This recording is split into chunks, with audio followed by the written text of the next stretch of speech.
One, two, one, two. All right, here we are. We are going to talk to Adam Exler.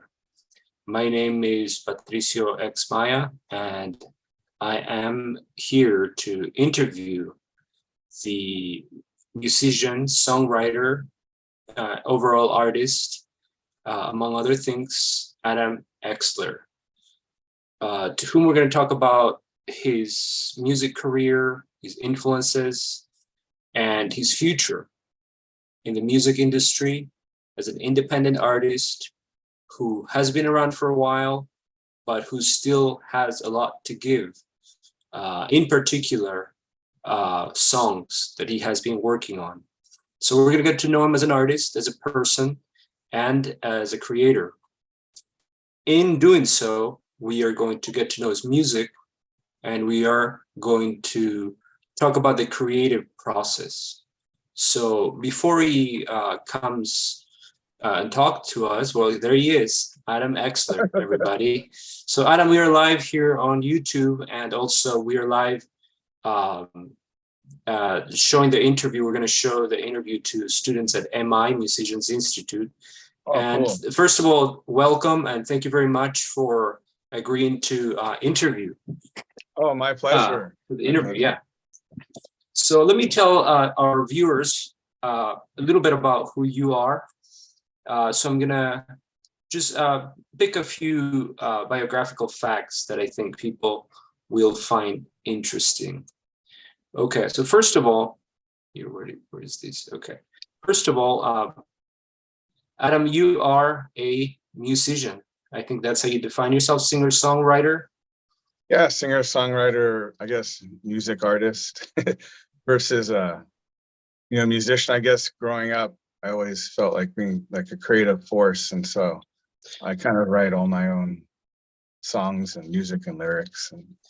And what I'm reading here is that upon hearing B.B. King's "The Thrill Is Gone" at the age of 12, Adam Goodley first heard passion and soul, the likes of which he had never heard before. That experience inspired him to want to express himself through music and the keyboard, which became his instrument of choice. After graduating as an honors student and tennis star from Buckley School, Adam attended the Grove School of Music, where he developed his skills for singing and songwriting. Adam changed his professional name to Exler, formed the band Everblue, and on a limited budget recorded his first of 3 albums. The Everblue album was a chance to showcase his original material, as well as his unique lead vocals and keyboards. It led to gigs in many well-known venues in Los Angeles, including the Viper Room, the Coconut Teaser, and the House of Blues. His original song, No Pain, garnered several top awards from GarageBand.com, including the #1 Best Blues and Rock Vocals of all time, the top 10 vocalist of all time, and two more top 10 nods for Best Song of all time, Baby's Lullaby. The song he wrote for his son hit #2 on the New Music Weekly AC Hot AC Main Chart, #2 on the Indie Chart, and #6 on the Hot Top 100. It hit #1 in some cities, including Nashville, St. Louis, Atlanta, and Los Angeles. After that, he went on to record his next 2 albums, The Writings on the Wall and You, which was produced and arranged by Mark J. Vincent in his multimedia music studio. You features a cast of stellar musicians, which include Adam on the lead vocals, keys, Mark Vincent, Stanley Clark, Dionne Warwick, and Vin Diesel on guitar and synth. Fernando Jaramillo, who's worked with Beto Cuevas and among others, on drums, David Hughes on bass, and Feliz Hernandez on backup vocals. His brand new song entitled Dreamers was recorded with Matt Melodious Co. Am I saying that correctly? That's right. Yeah. And the legendary Stuart Epps, who's worked with Elton John, George Harrison, Led Zeppelin, among others. Adam has recently opened for Howard Jones at the City National Grove of Anaheim Canned Heat at the Whiskey, and Tito and Tarantula at the Canyon Club. Adam is a prolific singer-songwriter who has compiled an impressive body of work. His songs are full of beautiful melodies, harmonies, rhythm, passion, and hope in a genre described as soulful, universal, rock pop sound. Adam is finishing his new EP, mixed by Craig Bauer of Hinge Studios, who's worked with Kanye West, Lupe Fiasco, among others, and mastered by Dave Collins. Adam's new EP was funded through crowdsourcing and pays tribute to his stepfather, who had battled pancreatic cancer for 5 years. Part of the proceeds will go to the Hirschberg Foundation of the Pancreatic Cancer. Current projects, which we will talk about, are being produced by Grammy winner and multi-platinum mixer Bob Horn. With that, I want to welcome once again Adam Exler, and tell me about that first love, that first those first beginnings in music. In particular, your first falling in love with the music of the great B.B. King. Yeah. First of all, thanks for having me. And yeah, you know, growing up, I was mainly like a sports person. I played all sports and then got into tennis as the main sport. But through music, I always felt like a connection and passion for it, even though I never really had the time to pick it up, you know, and learn. Right. I think once I tried guitar and I was like, I don't have the time to practice nor the inclination. But you know, when you're that age, 12 years old, you listen to whatever's on the radio. And back then it was kind of like, you know, the top 40, some rap stuff that was getting into the mainstream. But then I know I was just coming back from a family trip and I heard The Thrill Is Gone and B.B. King. And it was like, wow, I never heard anything like this in my life before, you know, compared to what's on the top 40. What about it do you think got to you? What about that particular man, I mean, jam? It was just it was so cool and original and like moving and emotional, and like it just like sent like shockwaves, like wow. Was that different from what was on the top 40 radio at the time, or what your parents listened to at the time?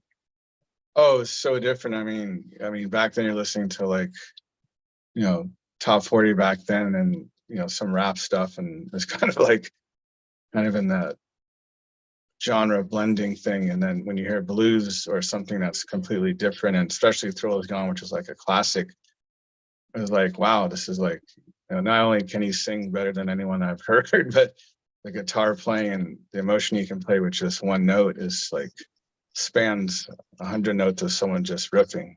Right. And I think that particular song is so, independently spirited, and yet it's polished enough to be a pop hit of sorts. It kind of traverses both worlds. So Yeah. that's pretty cool. And I think when I think of your music, I think of it as being really soulful, but also as being popular, which is popular, pop oriented. So you also traverse both worlds. How did you, from that point on, did you start getting into like a lot of blues, or was it just like a one-off? And from that, how did you start? How long did it take for you to start making your own music? Yeah, since upon hearing that, I was like, pretty much like, since I didn't really have the time, or like, I guess I had the passion. I was just so busy playing like 4 sports and doing school and people all of that. Should know that Adam is a great, now a tennis coach, but also prior nationally ranked tennis player, including at the college level and whatnot, right? Yeah, I grew up in LA, and then I was like offered to go to the Nick Bollettieri Tennis Academy. Back then, that's what it was called. Now it's called IMG, but I was in Bradenton, Florida, or is still. And I was fortunate enough to play on the national team, and we won the national title and traveled to Duke University in a RV and just roughed it there, played the tournament. We won, got to see the space shuttle launch in Wow. Cape Canaveral, and then went back to Bolletary and then back to LA. So it was fun, memorable times. Yeah. So you had both worlds. You had the sports world and the artistic music world. Yeah, exactly. So how did you go from getting into all that blues to playing music? You know, I near after that, actually after the tennis thing, I was like, this is cool. I took another year off from high school just to train in tennis to like take it a step further. Right. And then I took music. One of my brothers, or my brother Josh, is a drummer. He had friends over and they had like a literal garage band. You know, back time was like Pearl Jam and all those like Nice, classic all those grunge albums. rock bands. Yeah. And you know, I was like, wow, I want to try. So I was like, I got the number from one of the keyboard players that, you know, came, and my dad's friend had a keyboard. He gave it to me and I started taking lessons, and I was like, wow, this is kind of turning the tide towards music, even though I put so much time into tennis, you know. But it wasn't until like a year later when I went to Irvine to play. They were like a top 5 team in the country, Division I. I was like, I was like kind of torn still, but it was like, Yeah. I'm gonna play. And then I think it was a sign, now that I think of it, I got mono. Yeah. and I would have to have waited like a whole nother year to play again. I was like, I'm gonna take this as a sign to like, let me just go with my heart and soul, and kind of got away from the tennis competing and went to music school. I did have a choice of different schools, but it's called the Grove School of Music. It was actually between that and MI at the time, and maybe like where I teach, you know, I teach at MI. I teach music criticism at MI, and in fact, I will be showing this interview to my students. But it's open to, you know, the public at large, so they can get to know your music and get to know you. And so how old were you when you started playing the keyboard? You know, I started late. I didn't grow up playing. I was not like a classically trained. I was like taught by this guy who pulled up on a motorcycle with a, you know, sounds like a good story. I'm part Jewish, so I guess I can say he had like a Jew fro. He came in, I guess he was kind of like, I think he one time was supposed to be playing with Steppenwolf back in the day. Nice. And I think he was thrown out of the band because he said that he was even too crazy for them. And so he just started teaching and playing. And I just took keyboard lessons and learned blues and chord progressions and soloing. And so you were like a teenager at that point? Or? Yeah, I was almost like right out of high school. I want to say like 18 years old. I started really late. I loved music, had hundreds of cassettes, records, saw B.B. King, Albert Collins, Stevie Ray Vaughan, Buddy Guy. So you were deeply into music by then, and the blues mainly. So you were learning, except not so much playing. Maybe you were just kind of gathering the energy so that you could. I'm sure you picked it up quickly since it was already part of your interest. Yeah. And then you started record. When did you? How did you go from that to recording music? Well, yeah, after basically, you know, I had that epiphany, like I want to do music, and went with my mom to Sedona and just, you know, did like a spiritual thing there, and you know, they kind of guided me. I played this piano in this bar I was just starting. You know, like, wow, you're really good. You need to go to this vortex. Yeah. Sit with this rock and like just ask the universe for what you want to do. Just say, should I do tennis or music? And kind of things will happen. Like, I can't really explain. You have to experience yourself. But like out of a movie, like the wind was blowing. You just felt it was the right time, the right moment. Yeah, so from there, I was like, I'm going to go to music school, went to Grove, and I was determined to, you know, since my parents supported me with tennis and they were going to support me with the music, I was like, I'm going to never stop and put all my effort into it. And that's what I did. I just learned. And you're still rocking in the free world. Right. But I know it's probably a few years till I started just getting used to recording and that whole like So yeah, walk us a little bit through that. So we're gonna go through 5 of your songs, and in that, we're maybe gonna hear some little fragments of the songs, and maybe you can tell us a little bit about each song, and through that we'll learn about we'll talk about your music and how you developed your talents. Okay, so tell us about this first song that we're going to highlight. By the way, the stuff that's playing in the background, some of that stuff is Adam's um, music, music videos. Okay, oh, thank so you. yeah, one day. But anyway, tell us, do tell us about this one song that you're going to Yeah, I mean, highlight. you know, taste change and songwriting changes throughout the years, and I only mentioned this song because it's probably the first song I wrote. It's called Yestergirl. It's kind of on the Everblue album. It's your Actually, first album. yeah, I mean, I did, like some demos and singles before then, but this one was probably back in the mid 90s or before, early 90s. Yeah, When I went to music school and just starting the process and expressing and feeling like I had some talent for this, And sure. before that, I just knew tennis and sports stuff. And so basically it was kind of like just a simple rock song, kind of like something you would hear almost back in the Allman Brothers days. It was kind of Yeah, just like simple progression. I wrote it kind of for inspired by then my first girlfriend. yeah. Yeah.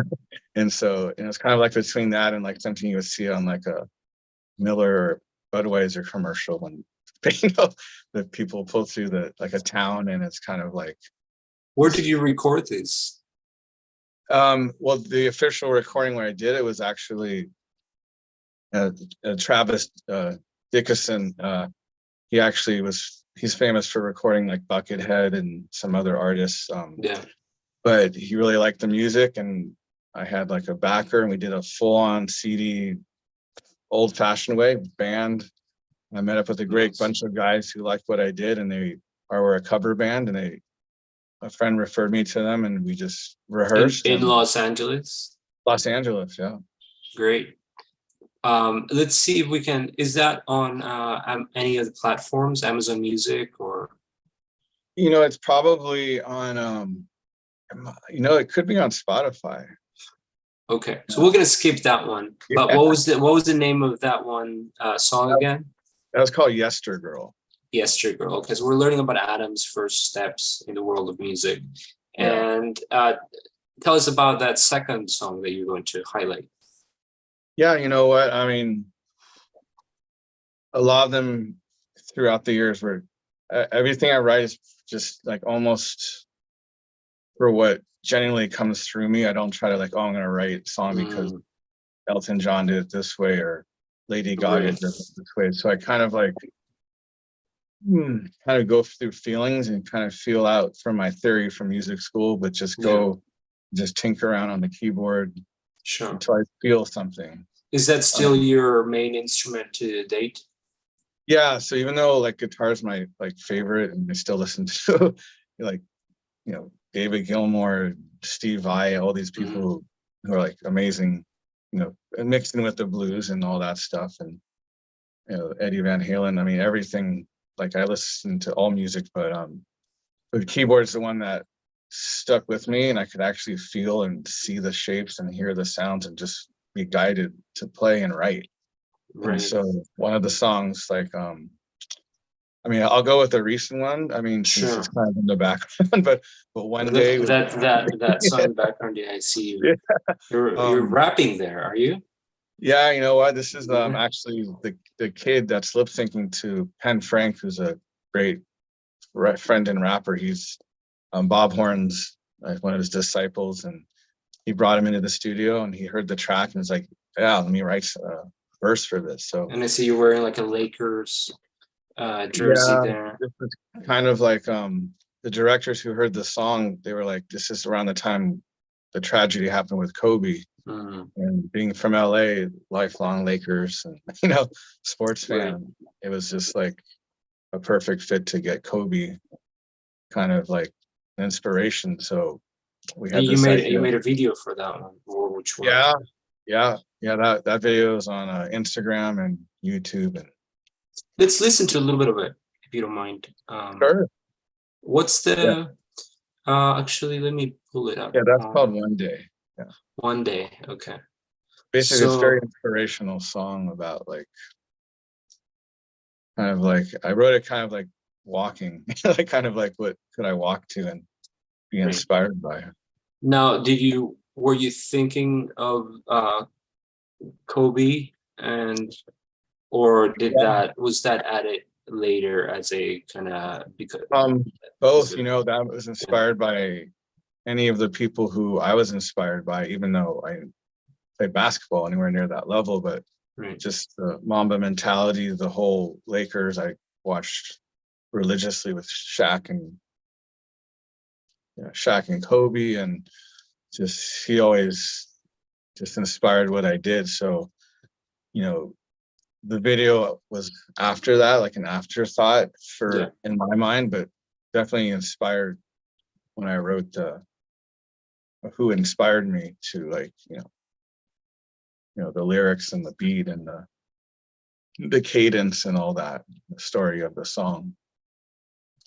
But it did um really well on like Instagram and um in this, yeah. Well, I saw some of your videos have like 1.2 million views. I mean, Yeah, those no, are major numbers. yeah, no, I mean, I'm currently, like you mentioned, I still love both my passions with tennis and music, so Mhm. definitely put time into both. And I was fortunate to work with this team. I actually won a contest for one of my songs with Mark Marianovich, who's a great photographer. And we did like a photo shoot. He has shot like Chris Cornell before and for Rolling Stone and Yeah. different places. And some of the pictures on my website, or some of the times you're showing them, that we did a shoot together. And then Carolyn Stossel, his wife, he said, "Oh, my wife does music videos." I said, "Really?" So basically we kind of got together, and they had this idea with this basketball thing. We went to Angels, is it Park, which is overlooks the ocean, Yeah. Angels Art Park, where I think Kobe had done some past stuff at, kind of during COVID. So we kind of, went undercover like early in the morning, got some Right. sunrise pics and shot the video. And this part was also done in Santa Monica. So Okay, let's listen to a fragment of it.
So that was a fragment of One Day by Adam Exler, our great artist today that we're interviewing and getting to know, listening to songs, talking about his musical influences, and we will talk about his plans for the future, but we'll get to that in a little bit. It's a really cool video, and I love the song. It's got such an upbeat. I love the bass. There's a little bass break there. That's wonderful, and the rap is well integrated. And your voice just shines. It's got. thank you. How did the song develop structurally from a musical perspective? Yeah, basically, it was kind of around the time where, backtrack to that, around 2016, I was from all the tennis. Actually, I had sports injuries, and I actually was lifting my son up in a stroller at the LA Zoo 8 years prior, and I put him down at a wrong angle, and my back went out, and once a year for 8 years it went out, and then in 2016 it just stayed out. It's so funny how, maybe funny is not the right word, but it's so interesting how sometimes we do very physically demanding things that we think might injure us and nothing happens. And then one day you might be like walking down the street and you step the wrong way. And you're like, okay, I just pulled my, hamstring or something, right? Right. So, God. So, yeah. No, but, the story is, so based on that, I got 2 back surgeries, and I was like, I need to do more music. So that's when I kind of like, I'm just going to research the internet. I'm going to find Grammy winning producer, mix, anything. And based on all the people I interviewed and people that wanted to work with me, I finally went with Bob Horn.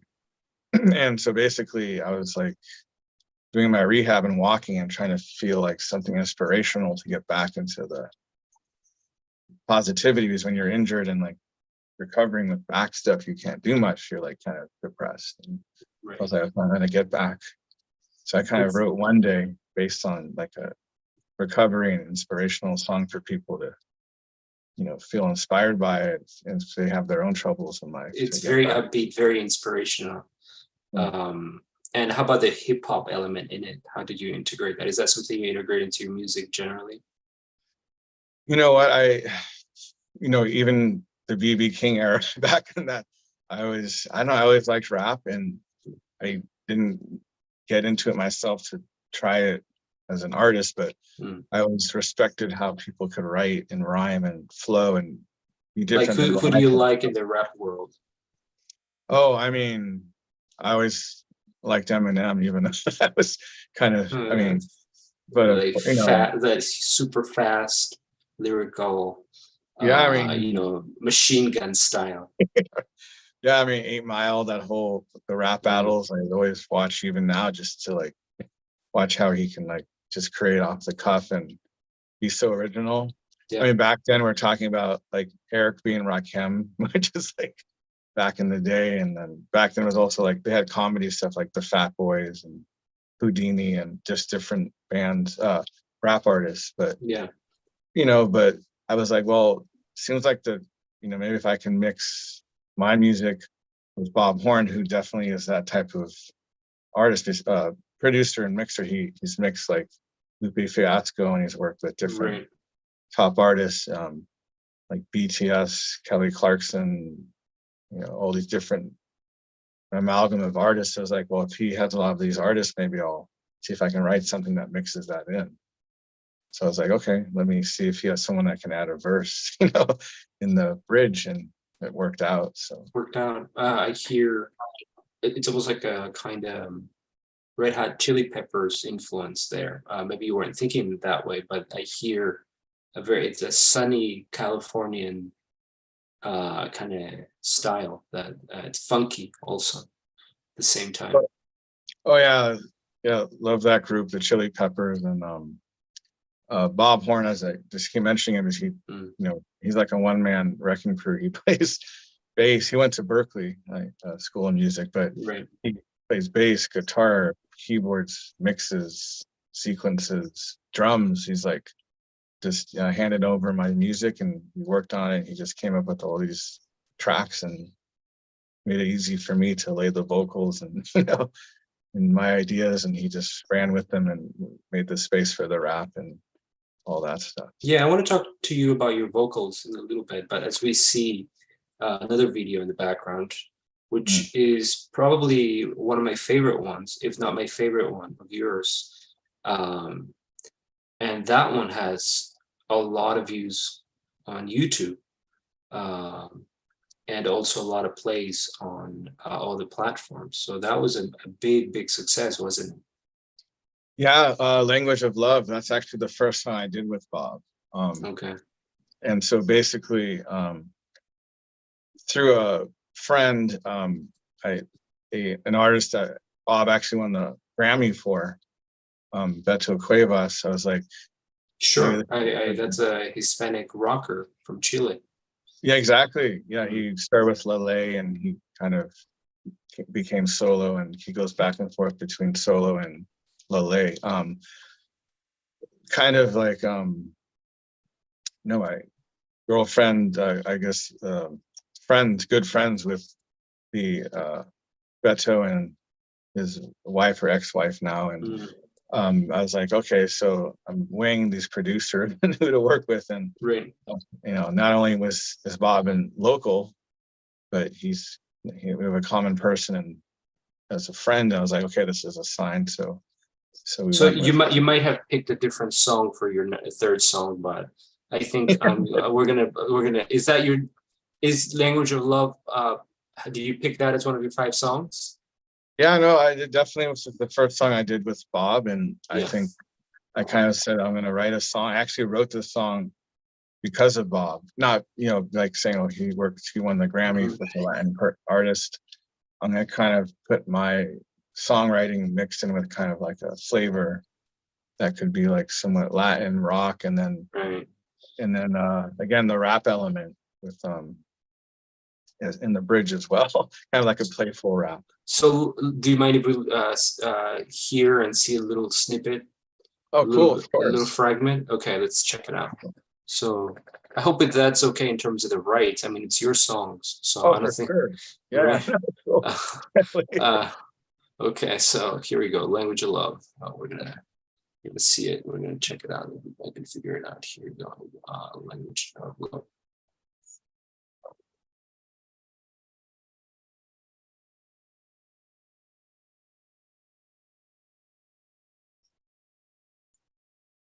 Hmm. 1.1 million views 3 years ago. I mean, that's a lot. I mean, it's hard to gauge in terms of what's a lot of plays, but it seems like it's a lot, right? I mean, it's quite successful. Yeah, like on the different platforms. I mean, like I do my best to promote stuff, and YouTube is good. Instagram TV back then, when they allowed you to put full videos on. Right. Had Language of Love, 1 day, 7 days. They all have actually 4 to 5 times more views on that platform, up to 5 minutes. So you probably have, throughout the years. I mean, you've been working for a long time now. Hardworking artist. You probably have generated a fan base at this point who are eager to hear your music and to see you play live. How do you hone that? How do you maintain? I know you have a website. Do you want to plug your website? Sure. It's just Adam Exler, AdamExler.com. Just has some links to the stuff I've done and some of the photo shoot I did with Mark. It's some bio stuff there too. And a lot of my stuff is on Instagram. I'm just at Adam Exler, Adam EXLER. Okay, so you hone your fan base and people who are into your music through social media, making videos, live music. I'm sure you play live music, shows, all kinds of stuff. So we'll pick your ear on maybe for up and coming artists and other indie artists on how to achieve that level of success as an indie artist. Okay, so but anyway, let's hear this song.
You know, I was going to play a very short clip, but got into the song and almost played the whole thing. It's very catchy, and the video is extremely well done. With the, I love how you're in the desert and then you walk into a kind of establishment, and then there's the dancer, and then the choreography. Um, Quite a video, but also quite a song. So let's talk about both. This is off of what album, first of all? So in the past, I'd done albums and like CDs and full on things. When I started working with Bob, we decided just to release singles every so often just to keep the songs flowing. And that's what he suggested in this day and age of independent, because like if you release an album, it could take who knows how long, you know, but with singles, you could just say, put one out 2 or 3 months later, put another one out. Right. So you keep the people interested. So it's basically just starting. My first song was Bob Horn, and I wrote it specifically to have that flair because I know he had worked with a lot of Latin artists too, and that's how he won the Grammy. So just gave him my idea, and I just write on a piano and just like a simple beat. Go in the studio. Who played the guitar? That first guitar. Yeah, no, good question. Right. Very amazing player, super sweet guy named John Sosin. Did you write the music, or did he? Who came up with it? Because it's wonderful. Yeah, you know, yeah. I mean, all the songs you've heard, I write the music, whole thing, right. My lyrics, and you know, John, he'll come in and like hear it, and he'll just put his stamp on it. So like that whole lead, and it was like Santana-ish, right? Feel, and he just played the lead on that, and so a couple other songs as well. You collaborate with him to see like what tone the guitar is going to have, the recording process. Like, how involved are you? Yeah, I mean, almost every part, between even the rapping part, Bob will have me come in and they'll run things by me, and I'll be like, "That's awesome," or maybe you can have this and this and that. But yeah, John's great. He tours. I think he even plays with Casey Musgraves. He tours a lot, so he's sought after guy. Great player, nice guy. Yeah. And then, so that was a great idea that Bob gave you to like release the singles. singles sort of sporadically to maintain interest. So that's one of the things that other artists might want to pick up on, and do that, as opposed to just releasing the whole album at once, while doing that, but also releasing those singles and promoting the singles. But also the music has to be good. And this particular song, I think, is one of the public's favorites in terms of listening. Is that would you say that is true? Yeah, no, it was amazing. I was overly pleased. Being when you're first working with a new producer, you don't know what you're gonna get. Right. But my mom, fellow tennis player, she's always in my corner. She has a great ear. She was an actress, and she's always like giving her 2 cents. and Nice. but Jay Holla, I don't know what he goes by now, but he's a great rapper. He was into it. He had this several tracks over dubbing his lead and all these little sound effects and like woo, mixed in with his little raps and accents and just little pieces that made that whole rap part. Did you get any radio play for this particular song? A lot of things have changed, I guess, since when I first did like stuff through like 20 years through now with all that stuff. And one of my good friends, Matt Melodious Co, who you mentioned earlier, he had mentioned like it's just so hard to get radio play, meaning money. So, internet radio, Spotify, many plays. I think it might even have definitely has over 1 million streams on Spotify. Right. And yet getting that radio play is something that you have to almost pay them or have the right. Yeah, I mean, it's just so much. But it is radio. Spotify is indeed the new radio. Oh yeah, I mean, you get royalties, you get it's not, you just have to learn how to do all that stuff. And I mean, honestly, now I just use, I think it's called a TuneCore. I know there's there's DistroKid, CD Baby. I mean, as an independent artist, you just sign up and then you just pay. I don't think it's much at all to have the ability to just, anytime you have a release, you put it on there, they send it out to all the stores. Okay, Amazon. So two quick questions. One, who do you think listens to your music? Like, who's the Adam Exler average fan? Okay, one. And two, are you generally satisfied and happy with the music industry that you deal with? The Spotifys of the world, the Amazon Musics of the world, I don't know, the Pandoras of the world, all of that stuff.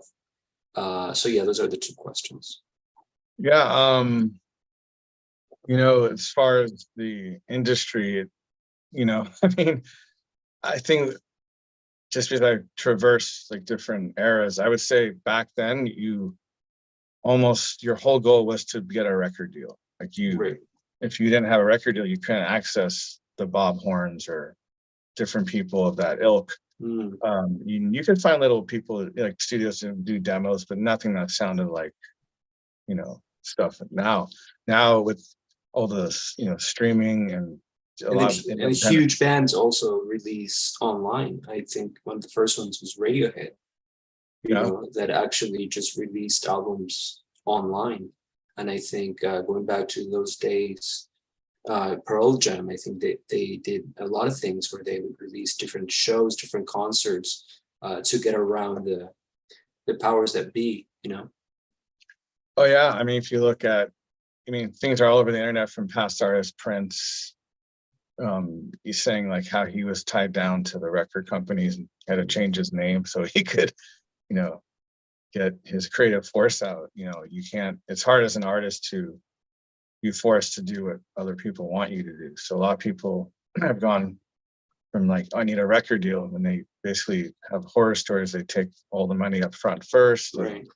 Then you're basically, you think you have money, but you spend it and you're bankrupt. I mean, and yet, Adam, sorry to interrupt, and yet they do something, I think, also, you know what I mean?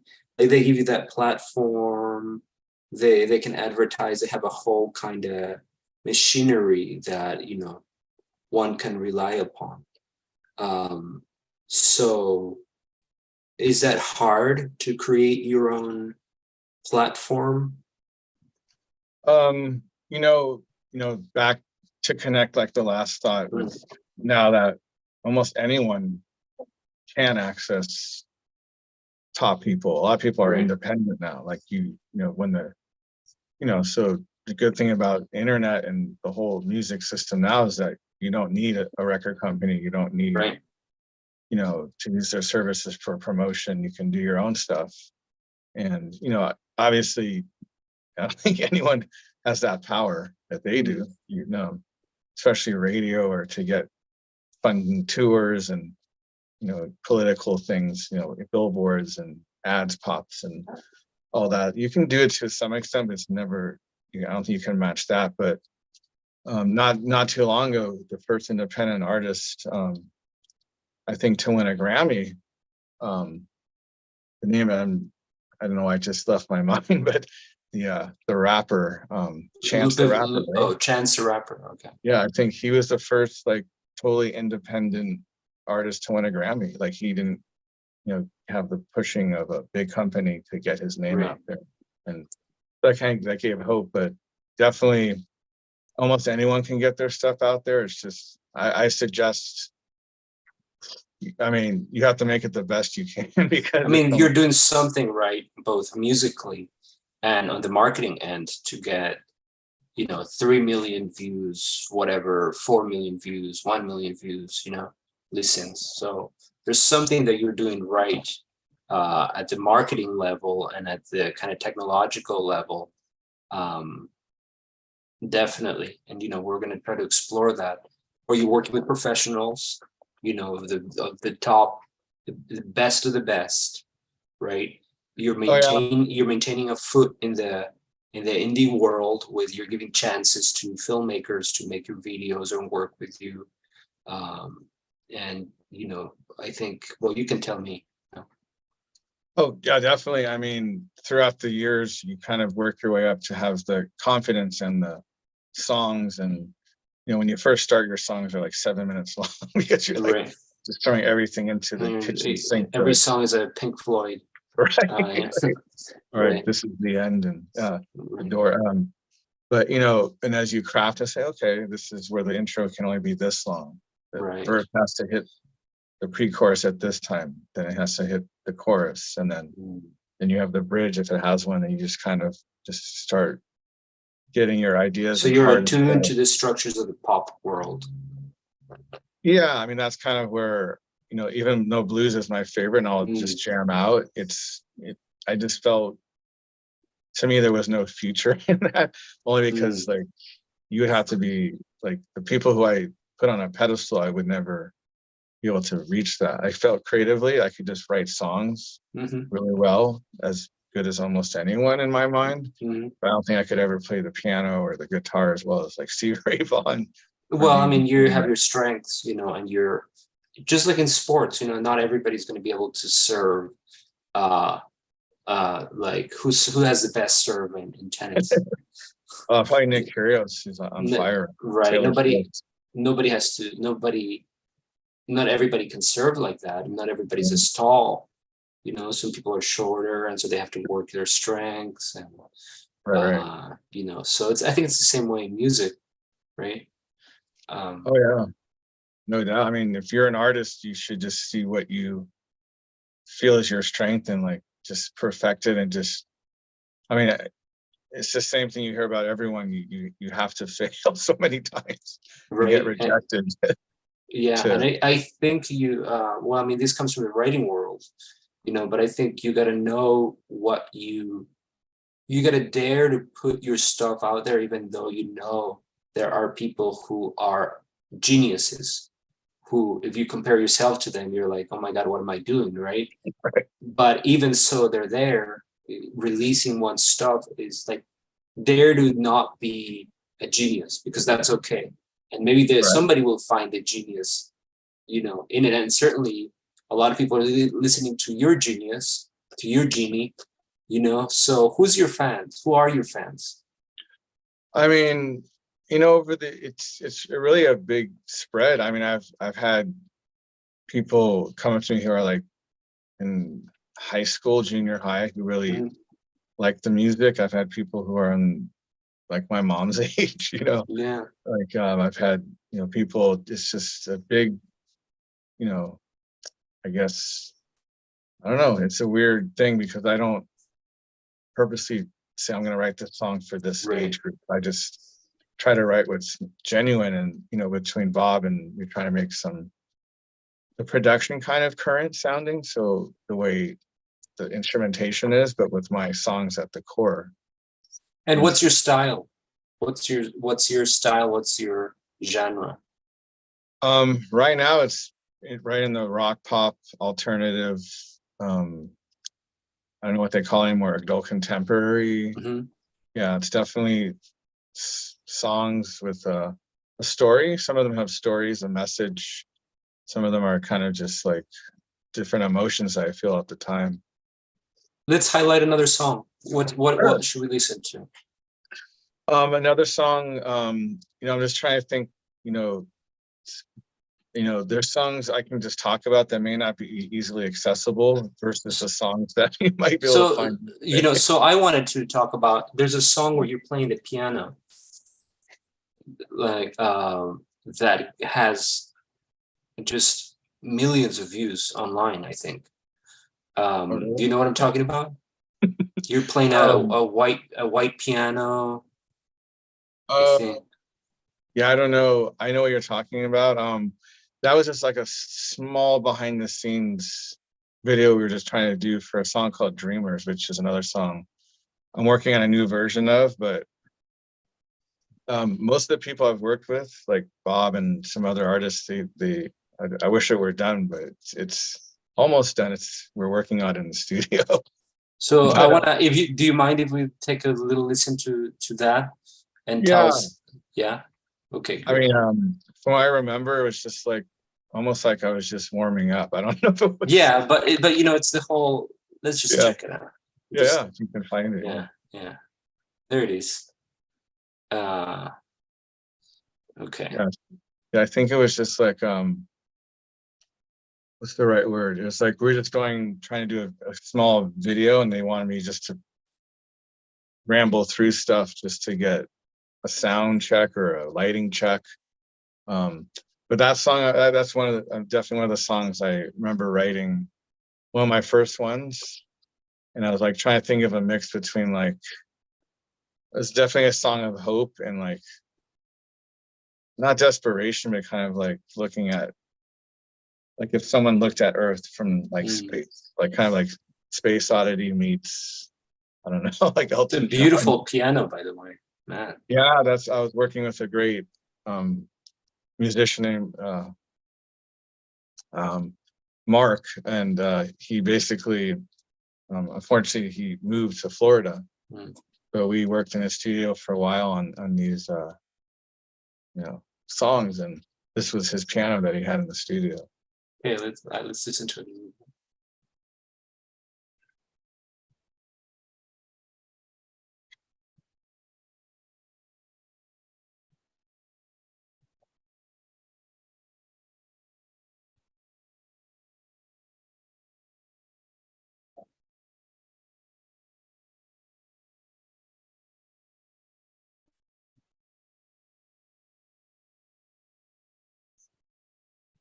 So obviously the kind of the recording is not the best quality, but the intensity is there, the live intensity. So yeah, that's quite a range, you know, quite a range because this is a ballad, I think, right?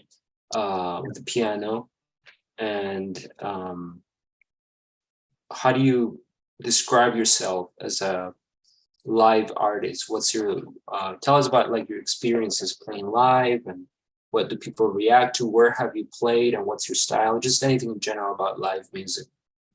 Yeah, I mean, there's pretty much nothing like live performances of any kind, whether it's playing a tennis match, Mm, in front of people with pressure and Right. you basically, kind of tennis is the same, like it's you, and even though there's an audience where you have to really be in tune with your band members, but it's basically what you wrote, what you're putting out to the world. So it's kind of frightening a little bit. Right.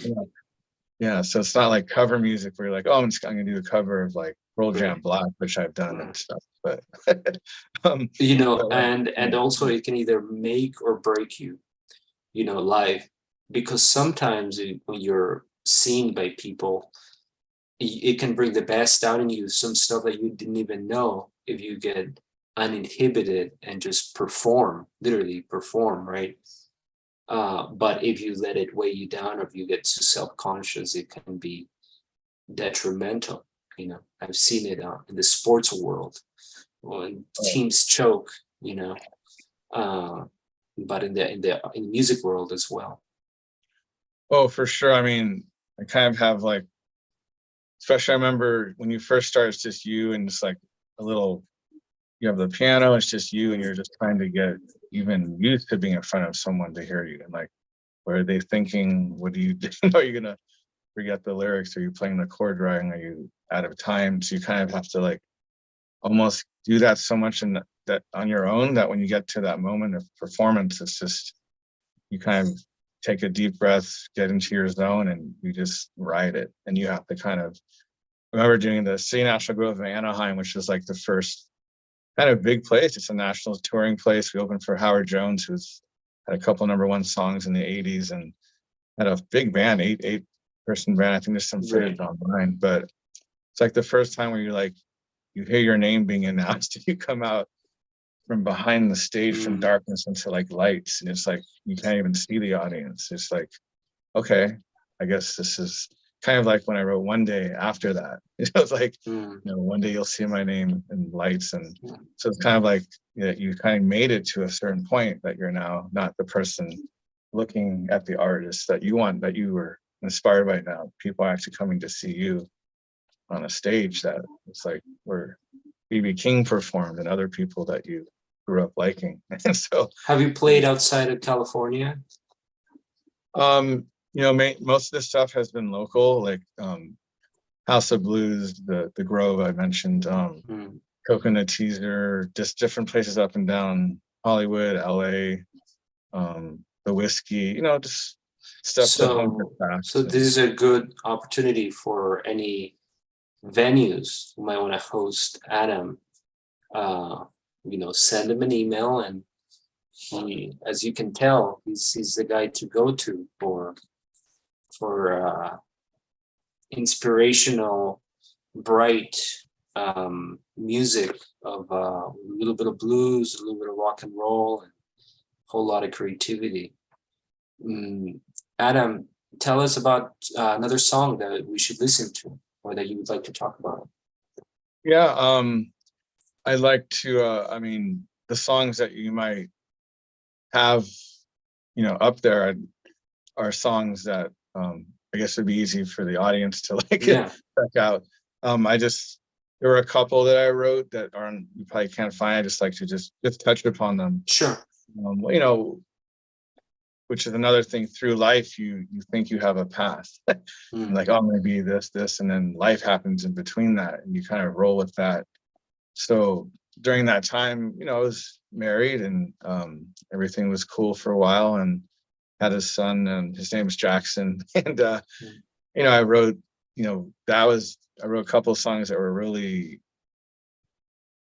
blessed to write. One was called Baby's Lullaby, which was Mhm. written when he was born.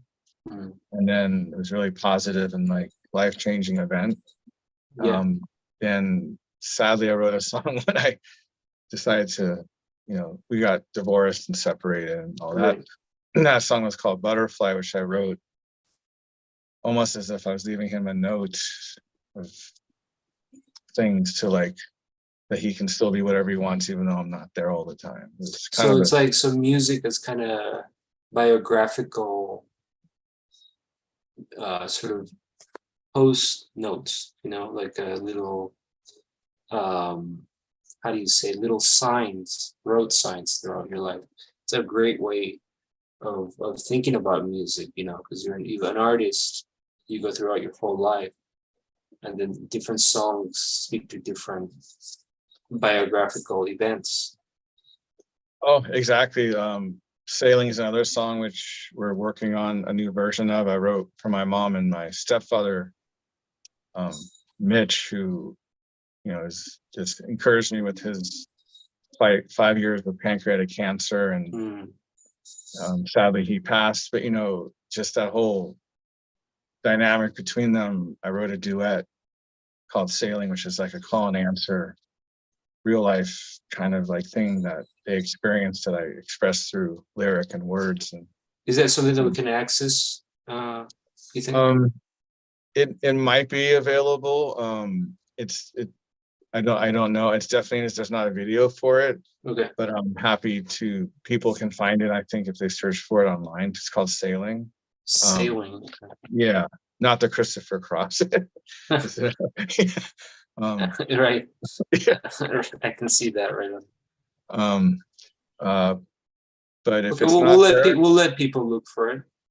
yeah, and yeah, I'm happy if people want to hear it. I can send them, the MP3s of it anytime. It's a very heartfelt song.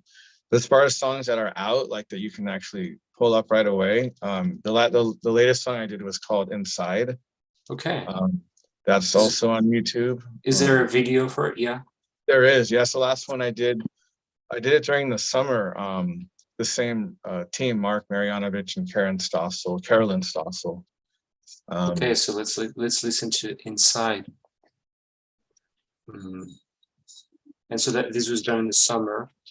Yeah, this was another real life inspirational song, kind of a sexy song I wrote for my girlfriend named Lula. Yeah. When we were kind of living together, and she's an artist and painter also. Lula Flores, amazing painter, artist, and we kind of complemented each other through music and visuals. All right, so here it is, Inside.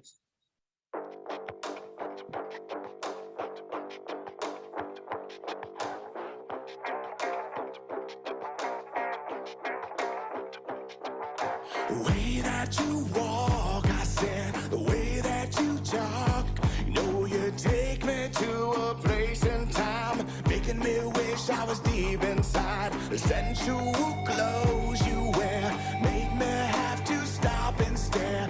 Baby, if you could read my mind, making me wish I was deep inside. Baby, let me all around your heavenly body and draw me into the warmth of your galaxy. I said, the way that you walk, the way that you talk, you take me to another place in time, making me wish I was deep inside. Come on, baby, you drive me crazy. I wanna go where nobody else knows. Deep inside.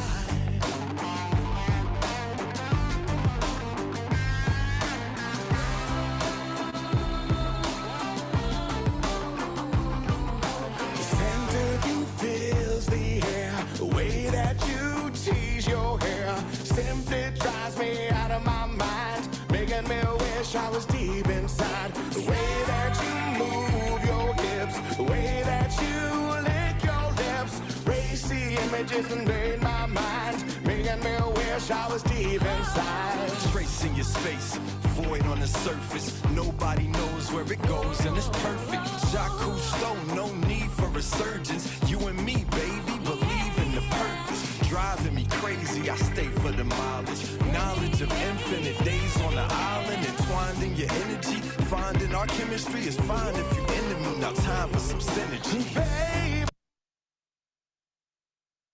I like this risque video and the whole thing, and the you get such creative videos also, to match your music. That's great. Yeah, just to give credit where it's due, that Carolyn Stossel and Mark Marianovich, the married duo, dream duo, they heard the song, the same ones that did One Day, and they were like, had this whole idea of this like James Bond throwback. If you watch like all the James Bond opening Sure. credits, they had like the girl dancing with like the stars, or who was starring in it, and some of the images of the James Bond onto their body. You're like, oh, this this pay tribute to that, but doing it some original way, and adding Pen Frank, as you saw, was in the video. Yeah.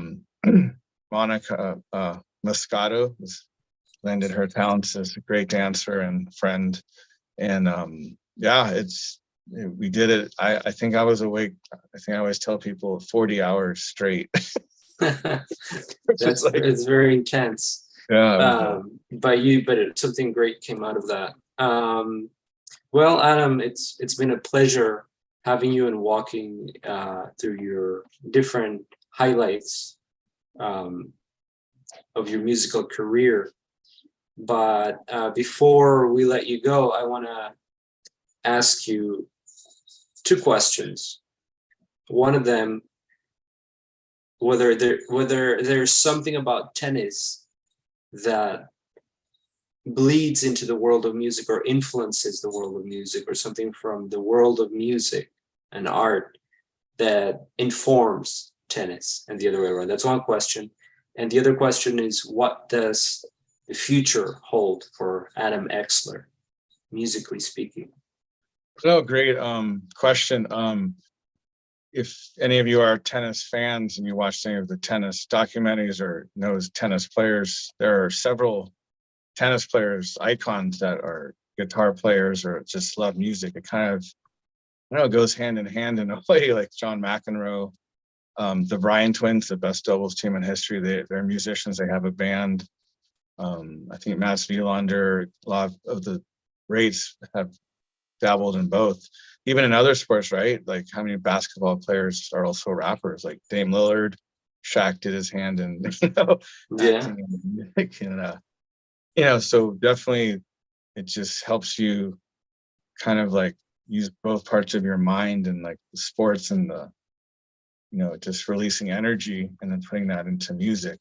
And as far as the future, yeah, I mean, I guess I'm, if I can throw that, I'm working on a original screenplay for to get those out there. Like you can put your songs out there for like pitching them for like syncing and licensing, but I found like why not make it my own? So I kind of went and made this original screenplay to then showcase my songs as the soundtrack for the movie, and I've been finished that, so I'm going to start putting that out there.